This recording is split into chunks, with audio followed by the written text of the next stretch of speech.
seconds. 27. 26. 25 seconds. 24.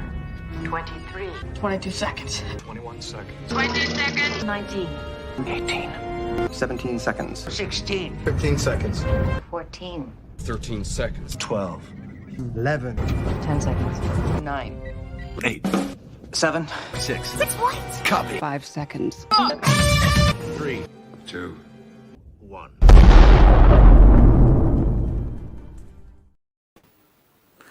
Hi folks, and welcome back to the Scotch Tracker. From the days of Captain Kirk's womanizing in the original series of Star Trek to the first female lead captain character in Voyager in the first gay discovery, sexuality has replaced diversity of sexuality. I thought it might be interesting to have a discussion about sexual diversity in Star Trek. To participate in the discussion, I've asked a few of my friends who find the subject relevant to join the show today. Thank you very much for joining the discussion. Sexuality and gender is a lot to do with identity, so I wondered if you could first introduce yourselves. Sure, I'll go first. Hi, I'm Dan Deavy from Gays in Space, and you're never gonna believe this, but I'm gay. My name is Anara Tabir. I'm the chair of the board of Gays in Space, along with working with Dan, and I'm also the CEO of Galaxis Aerospace, and I am trans and asexual. So a tracer. Hi, I'm Lisa Clank. I used to write for Voyager, spent 3 seasons running for them, and I identify as female.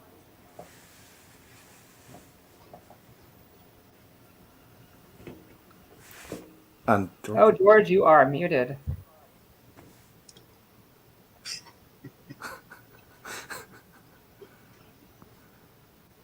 Oh, you're still muted.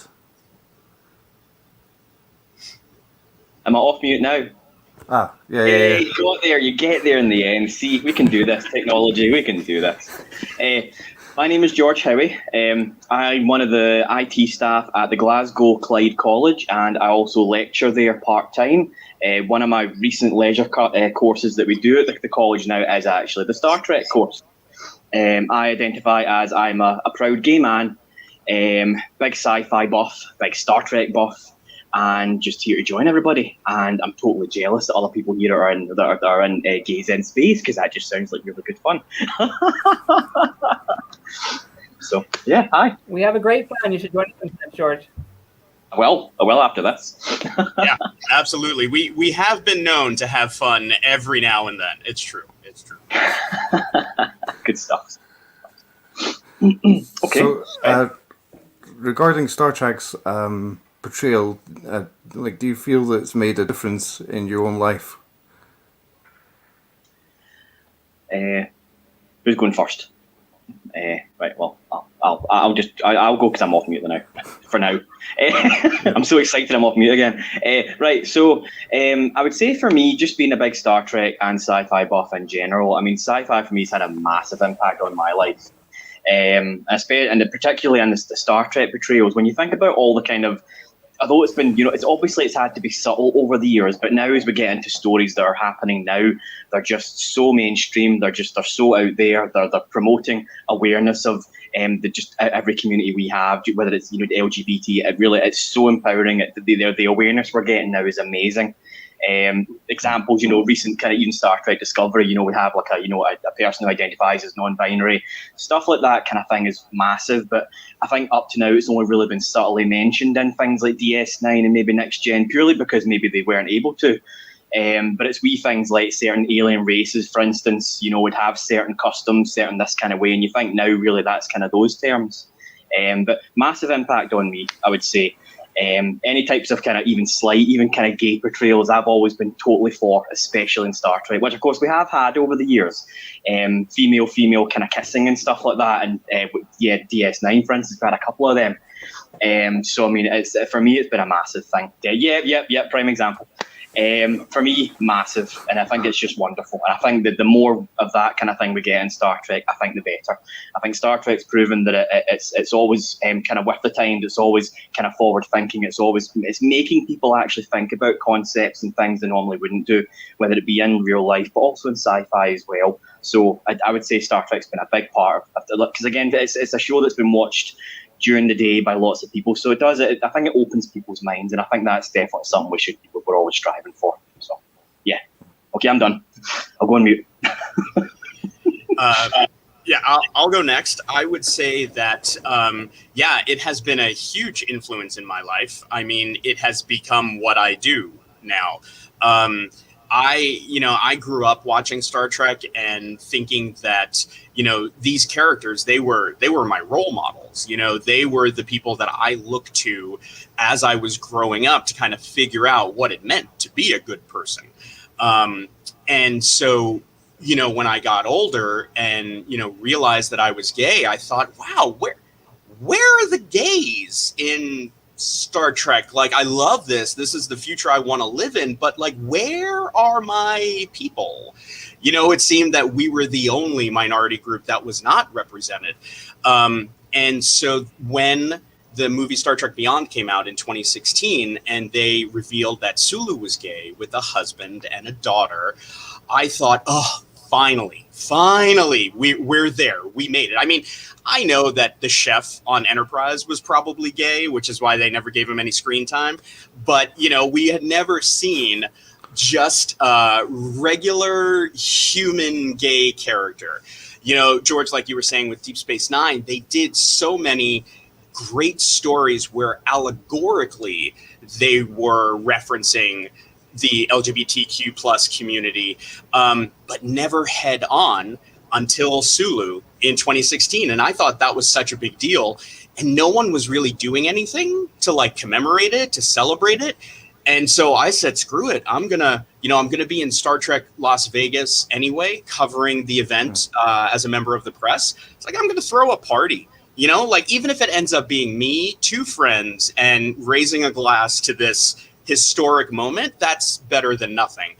And it ended up being such a success. It turns out a lot of people really cared and were really excited by it. So Nana Visitor, she came to our very first Gays in Space party. And I remember her telling me beforehand saying, Dan, I can come, but I can probably only stay for like 20 minutes or so. And I said, no, just having you there will mean the world to us. Thank you so much. She stayed for 3.5 hours. And then the next day told me, whenever you do this again, I'm there. If I can physically make it there, I am there, because this is really wonderful and really important. And that's when I realized, oh crap, I think this is what I do now. And so now here we are, 5 years later, Gays in Space has done over 100 events all across the country. We've been on Star Trek The Cruise. And every time we do something, more and more people are coming out to it. No pun intended. And the community just continues to grow, and it's been a really amazing thing. So yeah, Star Trek's influence on my life, I can't imagine it being any more prominent than it has been.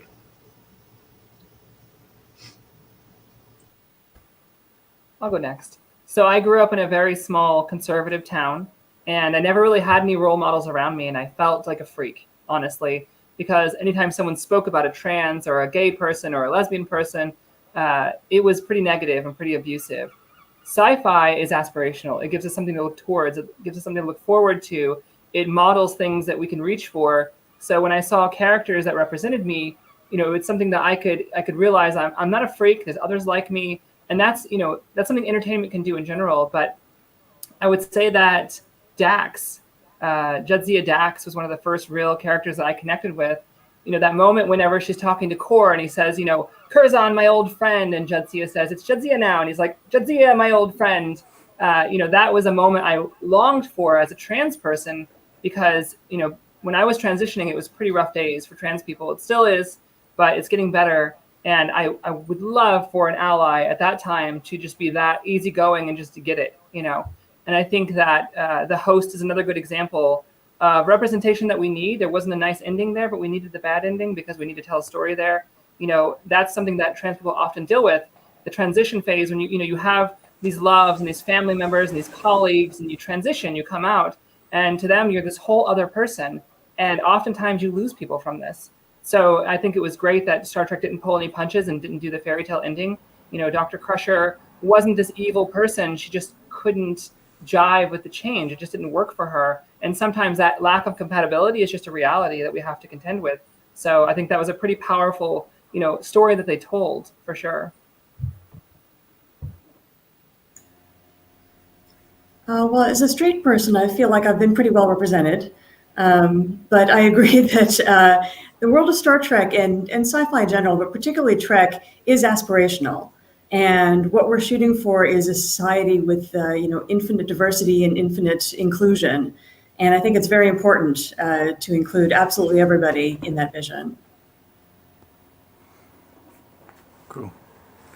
So, in general, do you think Star Trek's portrayal of sexual diversity has been positive or left? Well, I guess a lot of you have, answered this as being positive, or has it ever left you wanting more representation? I think always. As someone who grew up not seeing gay people on television or in movies, we would be, if we were lucky, there was a very feminine gay character who was the butt of a joke. That was the extent of the representation that we could expect. That anytime anything gave even the mere whiff of something like a gay, I was so in and so grateful, but also in the back of my mind constantly thinking, but come on, can't you can actually do it. You gave us a little taste, you dipped your toe in, the water's fine, come on. So I think that there's always the desire for more, because even, one of the things about the LGBTQ plus community is how diverse it is within itself. And I think a lot of times there's a misconception that if you see a lesbian on screen, every member of our community is like, there I am. It's no, it's really quite different. Every segment of our community has their own unique experience, their own unique challenges, and their own unique stories. So I think every time we see one of our stories being told and being told well, we just want to see the next one, because there are so many others that are so different. It's such a rich, we really do have a very rich history and background that it's, I think it deserves to be, explored in as many ways as it can.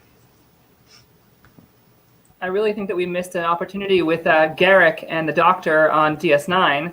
That whole romance was something special for me, and I really wish they had run with it. And I think the actors, if I'm not mistaken, they also wanted them to run with it more. But also there was, the episode in TNG with the non-gendered colony and with Riker. And I believe that Jonathan Frakes said that at the time he wanted them to make the actor that played, that character there, more male, so that it wouldn't just be, a straight relationship. And I think they really missed the bus on that one as well. But going back to Jadzia Dax, I loved how much they delved into the transition issues between her and Sisko at the very beginning, where he's struggling with, are you still my friend? Are you still the person I know? And she says, sometimes these relationships don't survive the transition with the Trill. But I wish they had done more with that. I think they could have sprinkled it more throughout the series, but at least they touched on it. So, that was nice. But this has kind of been the history for us. I think in the LGBTQ plus communities, we've either been, we've been the butt of the joke, or we've been the murder victims, or our stories have to end tragically, or we're sprinkled in a little bit, but then not too much, don't overdo it. And I really love the Discovery has just went, it's time, let's bust this wide open. And it's sad to see so many people, so many homophobes and transphobes ranting about how it's being shoved in our faces and shoved down our throats. But it's a good sign that they're saying that, because it means that we're visible and we're loud and we're not going anywhere. And so, bravo to Discovery for that. And I hope it opens up a whole new arena in the sci-fi world. I see Supergirl, for instance, has her first transgender superhero, Nia Nal, and it's just phenomenal. We're getting, we're going to have merchandise. That's another thing, I would have loved to have played with a transgender doll when I was a kid, or had posters on my walls of Nia Nal or Jadzia Dax, these kind of things. So I just love where it's going, and I think sci-fi is finally catching up for sure.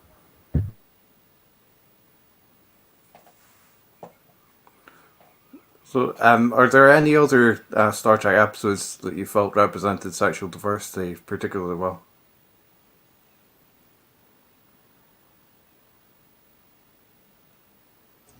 There was a Voyager episode, and I'm sorry, Lisa, I should have looked up your credits before we started this, because this might be one you wrote. Who knows? The episode Warlord, where Kes is taken over by the life force of a male despot. And I thought Jennifer Lean did a superb job acting that. She played it so well. And the character had, I forget if it was his wife or definitely his female love interest. And, now that he is in Kes's body, Kes, as the guy, continues without a beat. There is no, so sorry that you have this to deal with now.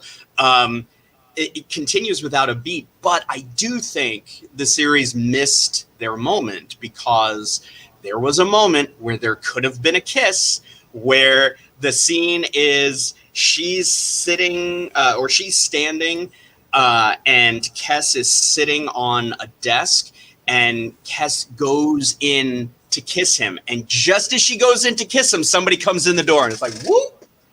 And I was just so disappointed. I thought, oh, come on, man. Like, who would have been hurt here? Like, how many stations would have boycotted you that week? You could have done the kiss.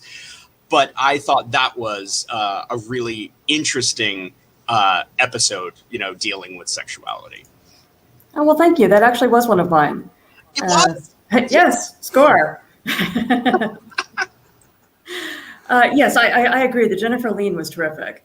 And I thought that she really embodied, again, a whole different personality. That was, that was kind of the idea in writing the episode, was to sort of put the opposite of Kes at war with Kes herself, and to see how she reconciled, as it turned out, those entities were kind of battling for control of Kes's body. But I thought that she did a really good job of embodying both. And I was really happy with the way that episode came out. I can't believe that was one of yours. I know. Off my mind. All right. Very cool. I'm glad it was memorable. Yeah, it's one of those, I think it's a standout episode that is too often overlooked, to be honest. It's like, how does that episode not get referenced more in this, in these types of conversations that we're having? It was, the early days. I mean, what was that? 1990. 7, maybe? 7, 8? Yeah. I mean, still, even to get the moment at that point was a big deal. I'm curious, in the script, did they kiss? I think so. Yeah, and they probably filmed it both ways, with and without, to see what would get approval. And the studio was pretty conservative about what they would show. I think it's time for a director's cut edition. I'm behind that. Lisa, I've actually got a question for you. I mean, seeing the way with your writing, were you given like just complete autonomy, like complete scope, or were you given like a do's and don'ts list? Just out of curiosity, just with Star Trek. I mean, Star Trek I feel always is quite, again, kind of forward going in things, but were you pretty much given just any way you could have written your episodes, or was there a certain thing you had to go by? we weren't given rules. I mean, we weren't told here's where you can go and no further. I mean, we all had, of course, the entirety of Star Trek kind of in our heads. Where had they gone before, and how far had they pushed the envelope? But I don't recall ever being told you can't do that, which was kind of nice. Yeah, that's good. That's good. All right. I think one of the best arcs that's come up is 7 of 9. I really identified with her as well because we see her transition. As a trans person, I recognize the struggle and her trying to figure out her identity and where she fit with the group around her, and having to struggle with pieces of her identity from before she was a Borg and during her Borg years and afterwards, and trying to bring those all together. I think that there's a lot of neurodivergence within her character as well. And watching her struggle with that through the entire series, I mean, she really never reconciles that and really never finishes that process. We even see, her trying to figure out romance and where she fits in with that. And also, I think there's some asexual overtones there. So watching her struggle through that entire series and to see her come out in Picard with a woman, I thought was just phenomenal, because we got this entire gamut of possibility with this one character, which shows this idea of a spectrum and how a lot of us are never quite figuring ourselves out. Some people are never really set in one position, and we kind of, change and flex. And I think there's a lot of people within our community, especially in the, last few decades, bisexual people were treated as a non-entity. And, now we have, non-binary people often being persecuted within our own community as well. And, to see her go through these different phases and to still be this whole character is pretty phenomenal. I'm so glad they brought her back up.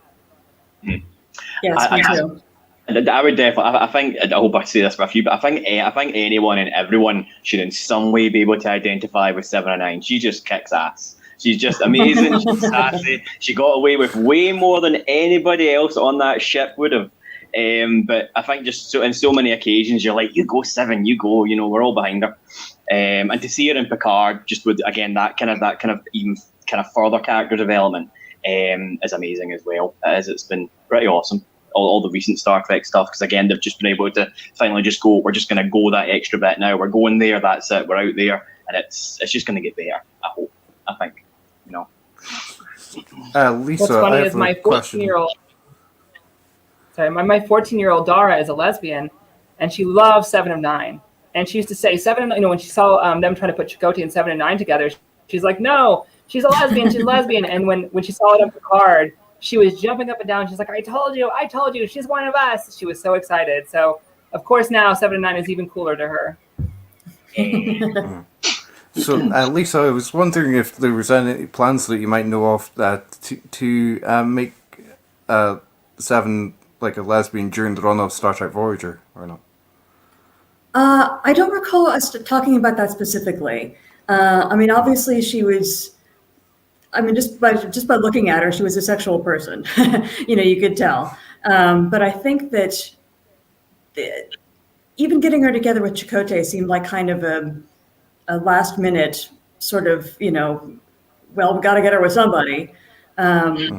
So I don't think we really discussed all that much her having an ongoing love interest. And I think that was pretty apparent in the sort of suddenly shoving her together with somebody. And so I kind of like it that they are letting her expand, that, maybe she isn't, either hetero or homosexual, that she's bisexual or omnisexual or whatever a Borg could be. And I think that's a good route to take with her. Maybe it's hive sexual. There you go. So in the future, how do you think Star Trek can develop to better represent sexual diversity on screen? And do you think there's room for it to better represent sexual diversity? I think if they keep doing what they're doing now and just keep at that, I think we're going to get there.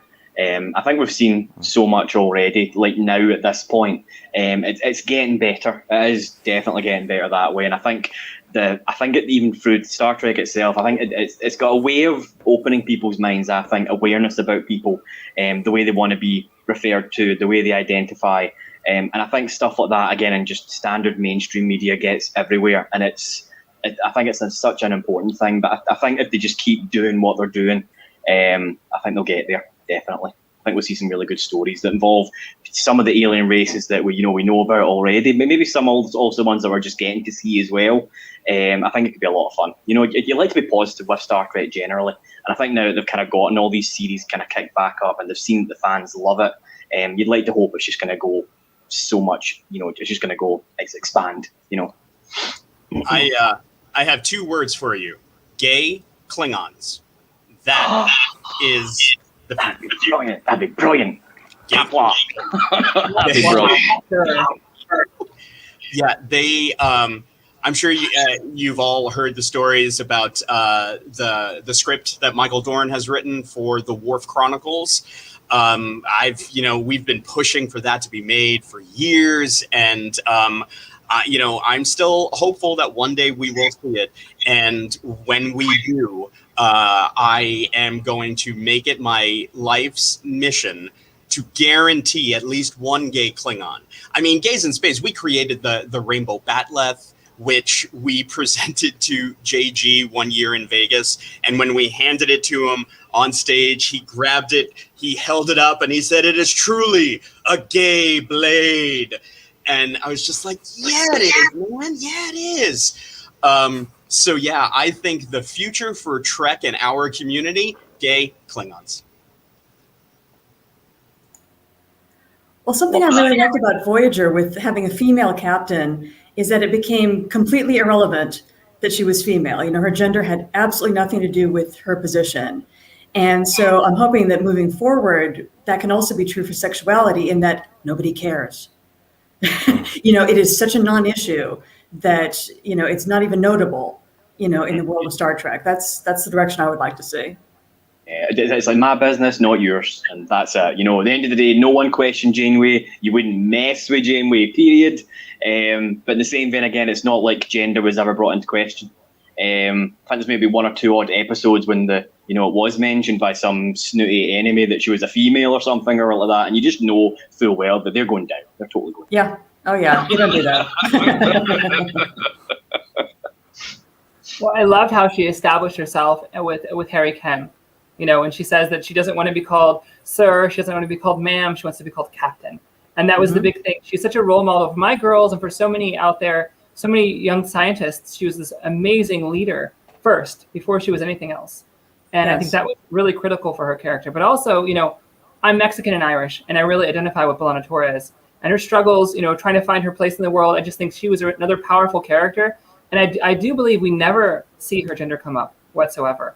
I think she's just this amazing engineer that proved herself worthy, by duking it out with the other engineer, basically, literally first. I thought it was pretty phenomenal. But, Trek is this bizarre mix. It's not just aspirational and showing us, like, here's this amazing future that's utopian and we can get there and it'll be wonderful. It's this mixture of here's this bit of utopia you can achieve, but also here's a bunch of struggle we're dealing with right now that we're going to show you on the screen in a different way that you can relate to. And I think that mixture is really important. It's kind of this thing that Trek has that no one else really gets the way they do is, utopia and the possibilities, but also here's a bunch of garbage we haven't dealt with in our own society on screen that we can talk about in a safe way, in the entertainment. So I would like to see more of that continuing. So I'd love to see, those scenes of no one really cares, but also I would love to see the scenes where they do, and we deal with it and we work through it. I think it's really important. So, Anara, I'm mindful that you said you'll have to leave after a half hour, but this question, yeah, unfortunately, I guess this question, that's no problem. This question that sort of relates to what you were talking about earlier has come up, been asked. So, this is the thing I will say, and I deal with this quite a bit. I'm one of those people that if you want to ask me something about being trans, I'm open. And not everyone is, but for me, it's okay. Pretty much most questions are on the table for me personally. The trans community is not a monolith. Some people will tell you their old name. Some people don't want you to ask about it. Some people don't mind if certain family members and friends use their old name or refer to them in pet ways that they used to. And some are really not okay with that. So, every trans person is unique. And I think there was a comfortable situation for the two of them to have that kind of piece of their past together that was not threatening for Jadzia. but it depends. Like, this is the thing that's really important, I think, in the trans community, the non-binary community. We are, I was on a panel recently, we were asked, what is our legacy? What do trans people bring to the world? And I think that we bulldoze through these ideas of gender stereotypes and boxes, and we just say, you know, ask me, let's talk about it. Some people want to be referred to in as thee and zer, some as they. It's each person. So the guideline is basically respect us. You know, if I don't want to be called something, it's like everybody deserves that. If you don't want to be, if you want me to call you Roger, I'll call you Roger. You know, like, just tell me what's comfortable for you. So I think that those kind of conversations are pivotal, and having an easy out where everyone's got this, you know, here's what every trans person needs from you. It's not a world I want to live in, honestly. That's the Borg. Well, that's actually, Inara, before you go, if I could follow up on that, because I never thought of it this way before. Jadzia, because Dax has been through so many hosts that they have basically transitioned 9 times in Dax's lifetime, which is very obviously a very different thing to being a trans person, you know, living today. And I always saw old man as a term of endearment because Jadzia is, or Dax is, remembering back to the days when Dax was the old man and he had this great relationship with Cisco. And so every time he would call her old man, I thought it was a reference to former really good, loving times connecting to the current loving good times. I never thought there was any kind of negative associated with it. Would you agree? Absolutely. I mean, this is the thing, is a lot of trans people have these safe people and safe spaces that we can kind of let our guard down with, and that we know that they have good intentions towards us. And I do know people, especially with some of their older relatives, that they'll use a dead name with an older relative and they don't feel like it's a sacrifice for them. It's just more like, this is something that helps us connect in a certain way that others won't get. You know, that goes back to that whole idea of every trans person is a unique individual and we don't all need the same thing.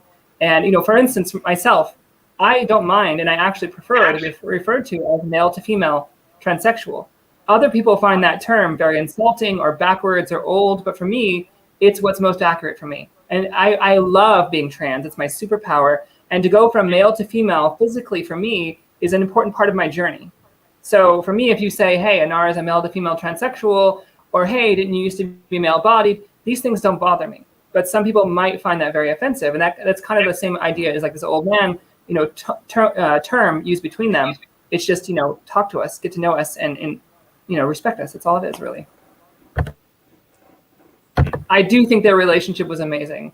I think that this old man thing between them was this beautiful continuity that they had and they brought to the table. And Dan, I do have to run, but I would love to say thank you so much for having me here. It's an amazing program. Well, I'd love to be anytime you want to call me over.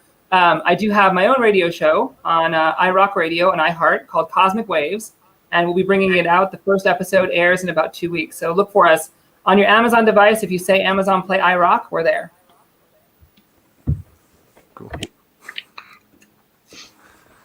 Right. Well, thank you for coming on. Stay fabulous, everyone. Thank you. Other than the Trill, I wondered if there's any particular Star Trek species you'd like to discuss in regards how like sexually diverse they were. On the spot now, I should have tried to really prepare for this one. I'm trying to, because it's one of those things, you know, when you're watching the show, there's lots of wee things like that, whether it be different alien races and stuff, that we see certain things like that. And I'm trying to think, it's usually quite, again, the subtle kind of stuff. But I think it's a lot of it, some of it could still be so relatable, I think, to some people. I'm trying to think of any of the ones that I've really particularly quite liked over time. Again, I like the relationship again between Garak and Bashir. Although it was just a kind of friendship, there was something about it. I kind of, in my head, and the kind of, this kind of gay thinking.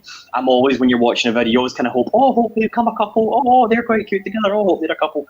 And it's that way. I kind of, for me, those two would have been my ideal too. That would have just made me so happy, just because I loved the odd relationship with them. Sometimes it was just so funny because you never knew really truly, could we trust Garak this time? And and it's just like, it's just funny. But no, I'm trying to think of just any ones that I've especially kind of honed on to. Also, George, you're not alone in that. Like Andy Robinson said from the first episode, his intentions with Bashir, he wanted to sleep with him. That was his intent, like that he's going to get the information that he needs. He's going to be coy about it. He's also going to get a little. Yeah. Because as you know, it's the first episode, the first time we see Garak, and Bashir's sure he's sitting at his table having his lunch by himself, and Garak just comes right up and sits at his table, and it just starts being kind of sly, and I'll be your friend, and it's like, it's just from the get-go when you see Garak, the relationship with those two, I think, is just quite funny. Yeah, and he does the whole thing with his hands on his shoulders as he's sitting. When he leaves, I'm so happy to have made such an interesting new friend today. Meet me in the playground. I have puppies. That's what. No, in my head, I'm like, you're gay and you're dodgy. Don't trust them. But the same way, trust them because they're a good couple. No, I think for me, and I think Dan kind of touched on that as well, that I think earlier, that, for me, representation, like over the years, kind of years ago, when you're watching media, and the occasional time you would see a gay couple, and the number of times that, again, they'd either be the butt of a joke, or it would be they had some kind of tragic ending and some kind of storyline that involves them not being together. And that for quite a while really did frustrate me, because it got to the point when I'm watching movies about gay people now, I'm like, great, another non-happy ending for the gays. But I think it was amazing to see in Discovery. We had Stamets and Hugh, and just seeing their day-to-day relationship where the two of them have duties on the Star Trek Discovery, but also at night time they're talking about what stuff happened that day while they're brushing their teeth. And it's this wee things like that are big things to see, especially in the generation growing up now. To see that it's an affirmation. It's just a further thing just to say that's okay, that's life, that's real. But years ago, when I used to watch even sometimes quite a lot of romantic comedies years ago and stuff, just because maybe it might have gay characters, and again, there's hardly ever something's been a happy ending, and it used to frustrate me. But to see kind of things like this in Star Trek, whether it had been more subtle over the years, but now so strong, I just think it's amazing. I think it's wonderful, and I think with the same people involved that are doing what they're doing now, I'd like to really, really think, again, with Star Trek being what it is, that it's only going to take us further. That's socially, and that's everything with technology as well as people's thinking, and just general awareness. I think it can only get better. Definitely. Well, I think that we've had an opportunity, I think, with some of the non-organic characters, both with Data and maybe the Doctor, that they were, again, being non-organic, were essentially asexual, but because you have to cast actors, you're casting either a man or a woman in the part. And so they kind of get gendered in that way. And so, both Data and the Doctor, and Odo on Deep Space Nine, ended up being essentially straight guys, because that's who was cast. And I think that they had an opportunity with those characters, I think, to maybe take it in a different direction and have them be, either pansexual or asexual. More than just conventional. Lal comes to mind, where there was a brief moment before she chooses her gender. Mm-hmm. But I think again that the actor was female, and so it was kind of already skewed toward that. Because I think with Odo, with a changeling who can change their form, their identity, he can turn himself into a cup, he can turn himself into a woman, a man, anything. Yeah. Like that, even to have scope like that alone, like we could do so much more with a race like the changelings, where stuff, even maybe possibly for them, concepts like gender are just it's nothing to think about. It's we are who we are. We're who we identify as today. That's it. I think that there could be so much scope there for like a character like that, like a changeling or shapeshifter, where again, even stuff like things like the way of the concepts of kind of fluid gender, it wouldn't even be a thing. I think especially for the founders, for changelings, I got to think that gender would be an irrelevant concept. But again, when they're dealing with organic beings that have gender, they essentially have to pick one and run with it. Yeah, I mean, talk about being fluid with your sexuality. When you're actually fluid, yeah. When you're actually, this was something that I asked Renee about once, and because when you look at the times that Odo links with other shapeshifters, every time he links with the female shapeshifter, the way they film it is their heads come in as though they're kissing, and then that turns into the link. When he had to link with JG as a changeling, there we go, with Laz, they did a bro hug, and the bro hug turned into the link. And he was like, is that really how it was shot? I don't remember, but yeah, that's weird. Like, he was saying that he never thought of Odo as having any sex. So it was bizarre to him to see Odo in a relationship with Kira, because he saw him really as an asexual being. And that is absolutely something they could have done more with. I mean, I hate saying that about anything DS9 related, because to say they could have done more is like, how greedy can you be? Like, that show had greedy, aren't we? Thing going on. So I give them a pass. But that's something that, fluid sexuality really could have been explored there with the changelings. No, I think it's generally as Star Trek fans, I think we are greedy. I think we want more. They could have done more. It's like, I think that probably will always go that way. They could have done more, but also I think we do need to appreciate what they have done and what they have gave us. I mean, again, if we hadn't had all the recent kind of ones like the recent movies as well as Discovery and Picard, we'd be sitting right now with no recent Star Trek to watch. So the fact that they have done all this, it's amazing. We love what they've done. And I think it's really good to be positive about what they're going to do next as well. But again, as fans, we will be greedy. We can still say, they could have done more with that, and they should do more. But I think definitely it's the way they've done it. It's wonderful. You'd like to think it really would have a massive impact on awareness and positivity for a generation that are growing up now with sci-fi. Again, just even on sci-fi itself, how mainstream sci-fi is, where, years ago, I remember being a big sci-fi fan when at that point, it's dead, it's geeky to be a sci-fi fan, that's so uncool.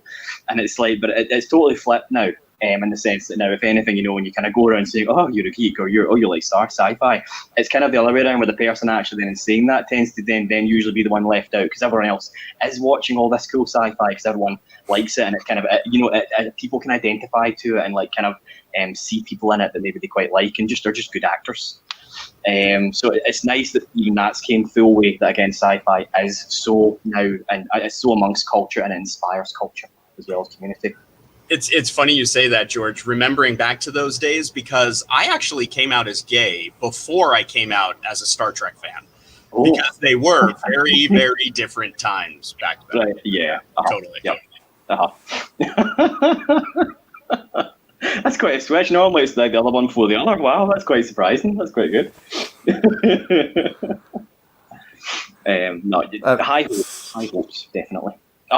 So I was thinking about like Star Trek fandom, and I was thinking about like how basically like it seems like history, or a lot of people seem to think that the in Plato's Stepchildren in the original series was the first interracial kiss, but it wasn't actually. In fact, early in the original series, there's like the episode Mirror Mirror that includes a kiss between Kirk and Marlena Monroe that was of a different race, I think, the actress. So I wondered if you think there's like a reason why that has gone down in history, or You know, a lot of people think that's the case. Is it just purely because it was Kirk and because Uhura was a black woman? Is it just that simple? Is it just because Kirk was the main character, all eyes were on Kirk, and Uhura, you know, a black woman? Again, sure, the comments that even Whoopi Goldberg makes about how Uhura inspired her. You know, she's seen Uhura on the TV, and that inspired her. You know, think of all the amazing things we've had out of Whoopi Goldberg over the years, as well as Whoopi Goldberg being in Star Trek. And she said even that kind of portrayal that, you know, I think in the actual quote that's online, you know, she says something like, you know, she's going to rant to her family and go, look, there's a black woman on TV and she ain't no maid. That's the quote. That's what she said. And it's like that's someone seeing a portrayal of something or someone they can identify with, and they're being represented. And I don't know if it just purely is. I think it's one of the kind of biggest well-known, you know, the interracial cast. It might just purely just be because it's been Kirk, the white guy, and it's maybe just because it's been Uhura, black. It might just be, maybe it's just been all focus was on Kirk at that, and maybe that's why. Do you think it's that simple? Probably. Well, I think that, I mean, a lot of it is, I mean, it is a very black and white issue. It was a black woman and a white man, and their faces were touching on the lips. But it was also, I mean, it took a lot to get that aired.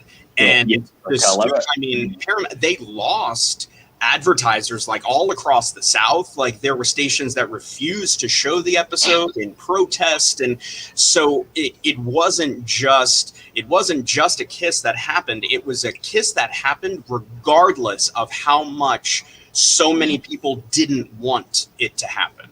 So I think that's probably why it stands out as the first interracial kiss on TV, because there may have been interracial kisses prior to that have kind of squeaked by, maybe, I don't know, but that was the first, I think that was the first time that someone in Hollywood with power to influence society put their foot down and said, this is happening. Deal with it. If you don't want to watch the show, don't watch the show. This is happening. So it was a real moment in history, I think. Yeah. It still kind of touch it though, in that they were doing it against their will. You know, that they were being forced to. And so it's like, you know, no natural, you know, kiss could happen like that. So I think they did sort of cover their bases a little bit. Mm-hmm. Yeah, I think they had to at that point. They had to. Yeah. Again, Lisa, like I said before, like we're just like itching for crumbs. Like give us something and we'll make the most out of it.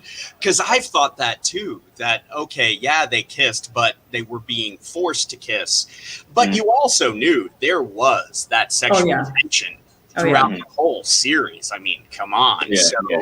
You know, I think it was, oh no, I'm being forced. Oh no. I remember that there's a scene on the DS9 episode when they're back on Kirk's ship, Sisko and that, and Sisko's with Dax, and I think he tries to keep Dax away from Kirk because I know Kirk was known to be quite a womanizer kind of thing, and it's like Sisko's like, you're keeping her away just in case kind of thing. But it's stuff like that. Yeah, it's always funny for fans to kind of look back on and kind of laugh about as well, though. But again, it's what started it all. But I think to cover that was obviously to cover themselves as well, because again around that time, and that's what you have to think about. Around that time, you know, people were different and everything else was different, you know. So it's amazing how far Star Trek has pushed culture. I think even just from the get-go from there, you know, it's amazing to think about. It really is when you think about the times and changing people and changing attitudes. Yep. So I wondered as well, like your opinion on like shipping, what they referred to as shipping, and basically like how it started with Kirk and Spock. What do you mean in that? With what's shipping? Yeah, I think I'm lost. It's like when people want like characters, like we've spoken quite a bit about it before on this show already, regarding like Bashir and Garak, for example. So they want them to, when the fans decide that there's a lot of that, and there's a comment that was saying, like, For example, like the way that it is portrayed canonically is that it's not a relationship. Bashir has relationship with Asri Dax and stuff like that. Yes, but the fans have just decided they're a couple, and that's the end of it. We start creating fan fiction and we write fan stories, and Well, and Bashir also has a very loving, close relationship with O'Brien. I mean, there's an episode where they admit that they like each other more than they like their wives. Like O'Brien is so funny in that scene because he's like, I love my wife. I just like you a little bit more. It's like, yes, you do. And I was thinking about there's the scene basically at the end of the Final Frontier where I can't remember who it is off the top of my head. It's Spock that says to Kirk, please, not in front of the Klingons. Again, suggesting there's something more to that relationship. There's also been like Lieutenant Hawk in the film Star Trek First Contact, who wasn't portrayed canonically as gay, but the novels went on to portray him as gay. Yeah, well, come on, look at those eyes. I mean, that is that is matinee idol, gorgeous movie star looks from like way back in the day. It would be wrong if Hawk wasn't, I think, bisexual or pansexual. Let's say pansexual, because when it's that good, you should spread that around. Equal opportunity for everyone, I think. Equal ops, they're all about it. No, and the same, and again, with Spock and Kirk, I mean, they would just make the most beautiful power couple, wouldn't they? They're all about career. All about my career. Well, let's do lunch. No, I think it's just something that builds around, the kind of the stories that, again, when we do get Star Trek fans, when we do that, where we do sometimes pair certain people together because we're like, they'd be a good couple, wouldn't they? They'd be lovely, and we fantasize and we think about it. And again, in some cases, some other people go even further lengths, and again, they do write the pages and pages of fan fiction and what could happen and all the possibilities that are out there, which is amazing. That's good. That's awesome. Actually, can I ask Lisa a quick question? Sure. Lisa, since again, Warlord was so good, and you captured, a trans story, and it was so well developed and honest. But in today's climate, when the LGBTQ plus community is finally a part of the conversation and is it becoming more difficult as a straight writer to convince people that, look, I can write compelling gay characters, like you don't have to be a man to write a good male character. I'm curious, have you felt any kind of shift or anything in the industry in that sense? That's a great question. Not really, I gotta say. I mean, there's always been kind of a tendency toward, if there's going to be a strong female character, then a woman should write her, which I've always kind of disagreed with. I'm all for women writing more characters, but I think that you shouldn't be limited to your own gender or, in fact, your own sexuality, or in the case of sci-fi, your own race, your own species. It's like I can write Klingons, I can write Vulcans. Why should I not be able to write, people of different sexualities or different genders? So I think that there has been a history a tendency in the past to try and keep you within your own lane in a way. But I think that sci-fi in particular kind of explodes that myth, because you're obliged. Again, no, we can't get any actual Vulcans in to write Vulcans, so we just got to stretch. And you definitely can't afford a Ferengi writer because they certainly not. Charge you. Woo! They will take points. They will take points. Yes. Oh yeah. It's a bar of Latinum per word. It'll be. And I would not want to see a Klingon in the writing room. Definitely. I certainly hope you've enjoyed this discussion. Thank you everyone for coming on today. To your viewers, please like and subscribe, and I'll see you next time on the Scotch Tracker. Thank you very much, and live long and prosper. Thank you so much, guys. Live Thanks. long and